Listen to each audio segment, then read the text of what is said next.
নদী দিয়ে চা করছে তোমার লেগে চা খাও। আরে আবার চা করার কি দরকার আসলো বলছে। আচ্ছা দো দো।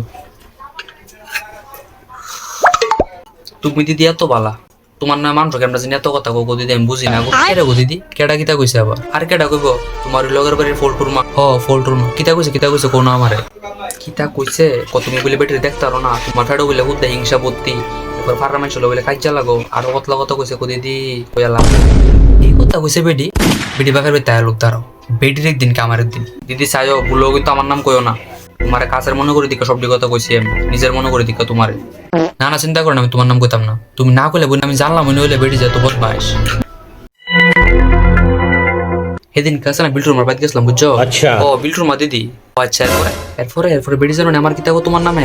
বিল্টুর মা দিদি আমার নামে কিতা কইছে তোমার কাছে, তুমি বলে এক নাম্বার চুলানি, তুমি বলে বেডি দেখতে পারো না, তোমার ফেডো বলে হুদ্দা হিংসা, তুমি পাড়ার হগল কাজ্জা করো, আর ও দুনিয়ার কথা কই দিছে। এটি কোন কথা তুমি কও? এই কথা কইছে বিল্টুর মা দিদি আমার নামে। ও না বলে আমি কইতাছি কো না। বেটির ফেটে ফেটে এত শয়তানি আমি তো জানতামই না। সাইও দিদি আমার নাম কিন্তু ভুলেও কইও না, তোমার নিজের মনে করে দেখে সবটি কথা কইছি। না না বোন তোমার কথা কইতাম না, তুমি চিন্তা করো না। বেটির আগে কত ভালো মনে করতাম আমি জানো না। ও আমিও তো আজকে আই তুইলে আমি আবার আয়ো দিদি।